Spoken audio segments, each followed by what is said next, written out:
aquel tiempo, en el mes de septiembre, pues nos íbamos caminando las 8 horas al pueblito y nos estábamos hasta en diciembre en vacaciones y luego ya nos regresábamos al rancho y así nos la pasamos, ¿no? Pero yo quería continuar con mis estudios, entonces dije, pues tengo que irme a un lugar más comunicado, donde haya más medios, más servicios, y me vine a terminar la secundaria aquí a Huachochi. Y la ruta para llegar desde el rancho hasta Huachochi era caminar 9 horas a pie para llegar a Baborigame del municipio de Guadalupe y Calvo. O sea que estábamos jodidos en el rancho, pues cuando quiera que le viéramos teníamos que caminar todo un día, ¿no? Ahí dormíamos en Baborigame y al día siguiente tomábamos la avioneta, el taxi aéreo para volar a Huachochi, brincar esta barranca de la Cincorosa y en 12 minutos ya llegar a Huachochi. Pero cuando no había para pagar el boleto de la avioneta, nos veníamos a pie desde el rancho hasta Huachochi, cruzando todas esas barrancas, y hacíamos 2 días para llegar a Huachochi.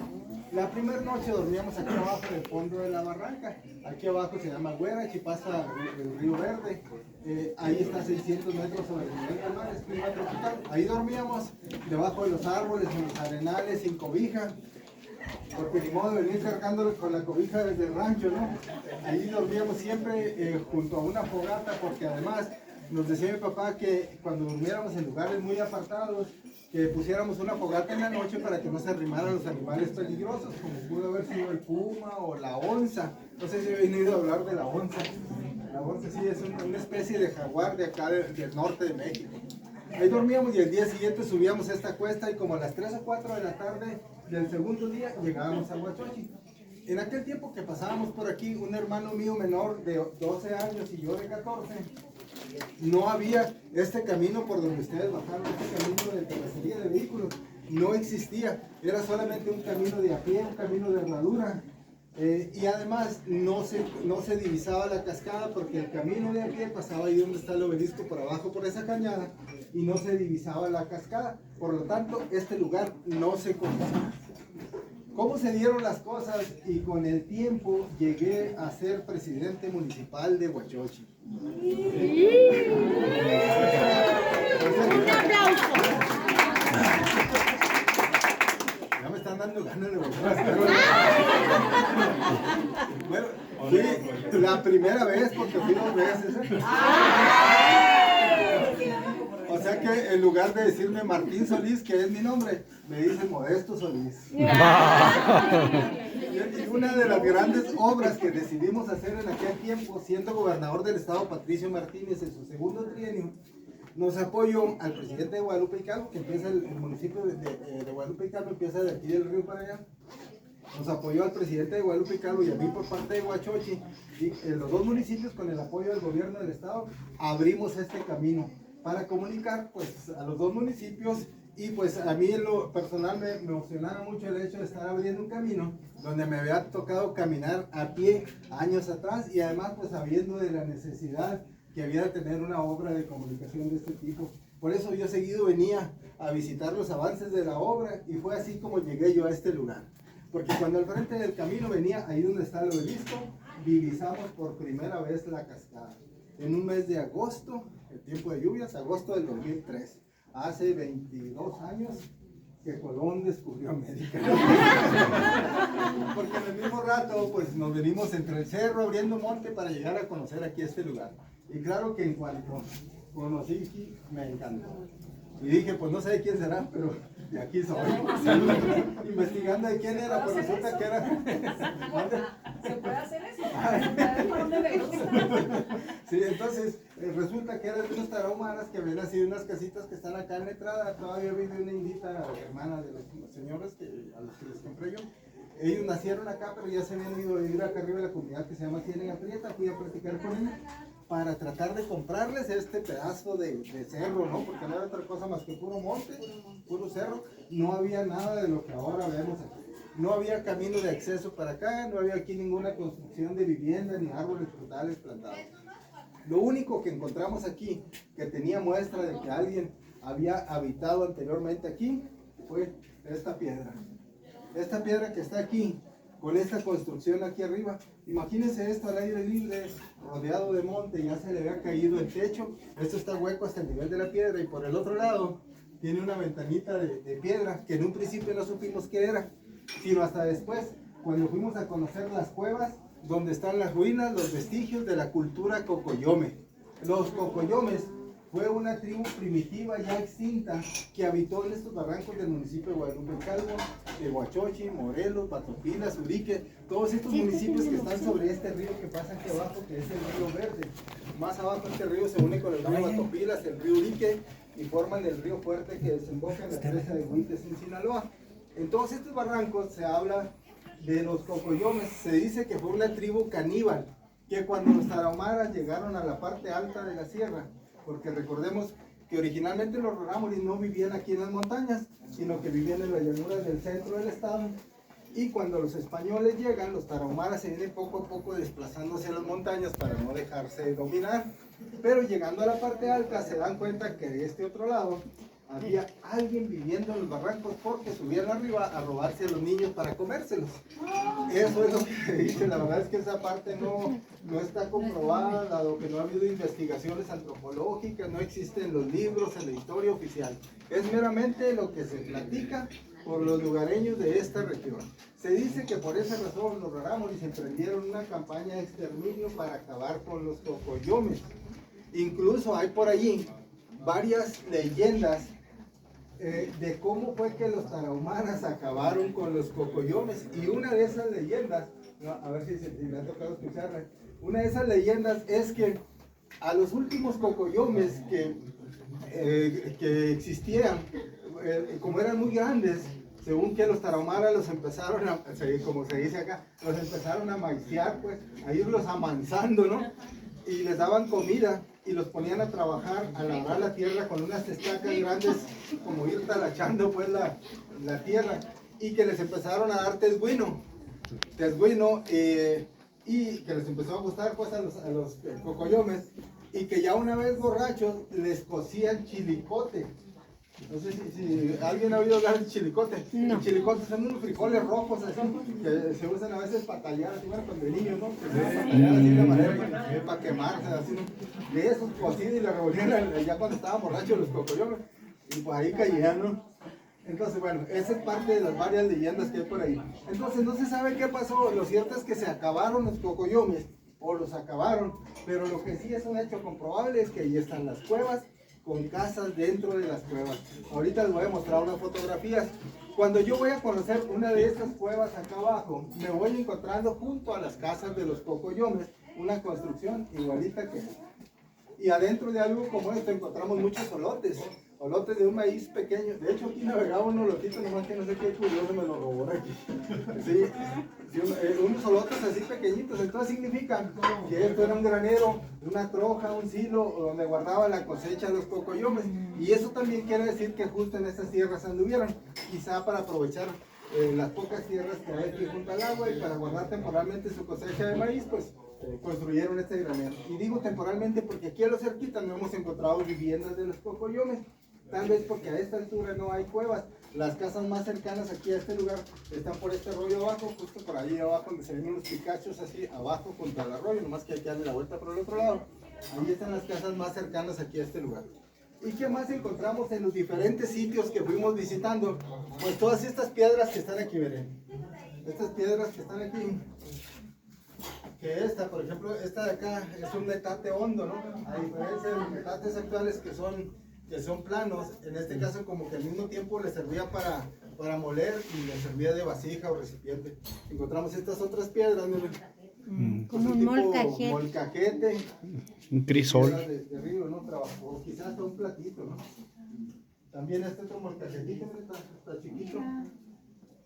A lo mejor desde allá viene la receta del aguachile, ¿no? Sí, ¿verdad? Sí, ¿verdad? Pero ahí está, pues un morterito, un molcajetito. Igual encontramos esta otra piedra, ¿verdad? Que por un lado está lisa, por el otro lado tiene esas líneas que quién sabe para qué las usarían. Poner lavadito. Un lavadero. Algunos dicen que a lo mejor para ganar maíz. Yo, para no meterme en muchos detalles, le digo que esto lo usaban los cocoyomes para tallarse los talones, ¿no? O para tallarle el lomo a la mujer. Como exfoliante.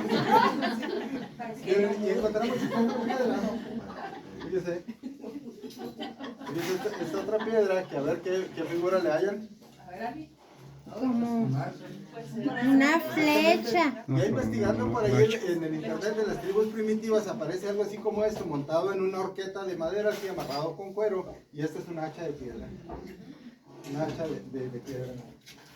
Encontramos también esta otra piedra, mire, que apenas la empezaban a labrar, a darle forma, pero aquí lo que me llama la atención de esto es el sonido que tiene esta piedra, lo cual nos da una idea de la dureza de esta roca por el sonido compacto y por el peso, que seguramente con piedras más duras que estas fue como empezaron a darles forma, y ya con el tiempo de uso fueron quedando de esta manera. Otro molcajelito.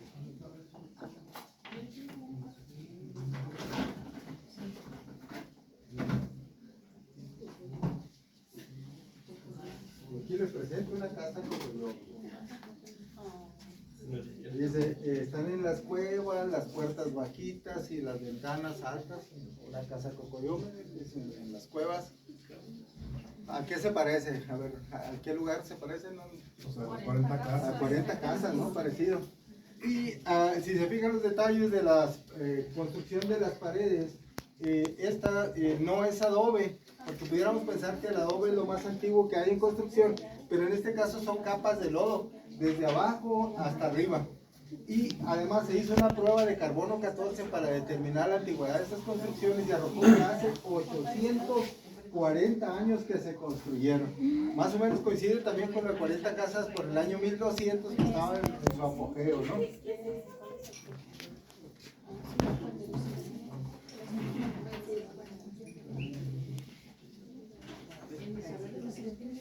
Esta otra imagen es de la misma vivienda vista desde el otro ángulo, donde se le aprecian más los detalles de la cueva, las puertas bajitas y las ventanas altas, pero es la misma vivienda vista de otro lado, ¿no?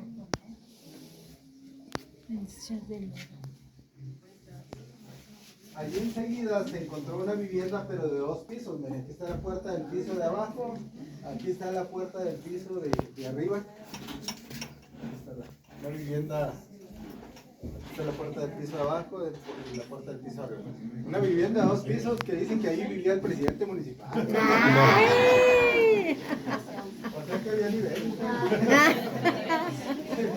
Bien, acá por el municipio de Guadalupe Calvo se encontraron este otro tipo de viviendas, aunque pues hay muchas, ¿no? Pero más que estar así en lugares muy dispersos y muy aislados.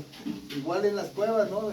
Cambia ahí la técnica de piedra con lodo, el color de la tierra, y se hizo la prueba también y arrojó que hace alrededor de 800 años que se construyeron más o menos de la misma época.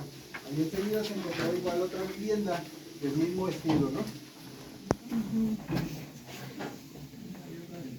Bien, cuando yo conozco todos estos lugares y otros que no aparecen aquí en las fotografías, fue de allí de donde nos inspiramos para hacer esto que hoy conocemos como Cocolonia, tomando como base su arquitectura, que no es otra cosa más que simplemente acomodarse a lo que hay en el lugar, ¿no? Como aquí no había cuevas, pues aquí nos acomodamos entre las piedras, ¿no? Y con los techos de tierra simulamos que estamos dentro de una cueva. Además construimos con los materiales propios del lugar, como es la piedra y la tierra hecha lodo, hecha soquete, y además construimos sin ningún diseño. O sea, aquí no cuando construimos algo nunca decimos, no, pues vamos a hacer una cabaña de tanto por tanto, no, nomás decimos, no, pues de esta piedra, la otra piedra, vamos a hacer un portal, ¿no? Y al final sabemos el diseño que obtuvimos, ¿no? Al revés de la arquitectura moderna, ¿no? Y aquí, pues como dijo el indio, pues nomás, primero hacemos y después averiguamos, ¿no? O sea, siempre vamos dando, ¿no? Sí, y otra característica de esta arquitectura es que no le damos importancia a las fachadas o vistas exteriores de lo que hacemos. Esto es, no nos interesa que llame la atención, sino todo lo contrario. Mientras menos llame la atención, mejor logrado está este concepto. No sé si les pasó que al ir llegando ahorita se preguntaban, o a lo mejor todavía se preguntan, bueno, ¿y dónde están las cabañas, no? ¿Dónde está el restaurante? Porque parece que no hay nada, ¿no? Sí. Bien, pues entonces nace un estilo que más que llamarle rústico nosotros a este estilo, para nosotros es un estilo tipo, es un estilo primitivo, tipo picapiedra, tipo rupestre. Y de hecho en las cabañas, en las habitaciones, las bases de la cama son de piedra. Y eso es para que no rechinen. Pues, para que dejen dormir a los vecinos. Y además además, pues adoptamos el nombre de Cocoyome para este proyecto, y con mayor razón, teniendo un vestigio de la cultura Cocoyome. Por esa razón queda esto aquí en el centro, porque es el lugar que le corresponde por ser la fuente de inspiración de todo lo que hemos hecho. Y además porque no podemos mover la piedra de ahí. Sí. ¿Y qué significa la palabra Cocoyome? Cuando los españoles entraron aquí a la sierra, no solamente por la parte del centro del estado hacia las montañas, como les comentaba al principio, sino también acá por la parte de Sinaloa, por el río Fuerte hacia arriba, entraron los españoles por la iglesia, los jesuitas en aquel tiempo, y se encontraron a una tribu primitiva llamada Tubares, los Tubares. ¿Había oído hablar de los Tubares? Los Tubares. Y allí los jesuitas construyeron una iglesia, una misión que actualmente se encuentra en ruinas, y se formó una comunidad que oficialmente se llama Tubares del municipio de Vique, Chihuahua, que está en los límites con Sinaloa, en las márgenes de este río, pero allá muy abajo. Y se dice que los Tubares, los nativos que ahí vivían, se vienen río arriba para no dejarse conquistar y les empezaron a llamar Cocoyomes. O sea, los Tubares y los Cocoyomes son los mismos que les fueron cambiando de nombre.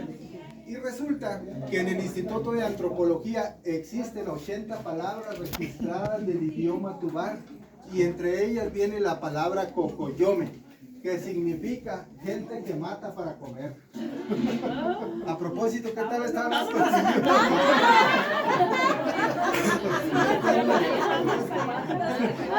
¿Por qué les decía que no les podía decir de qué era? Oigan, lo bueno es que con chile colorado sí pasa.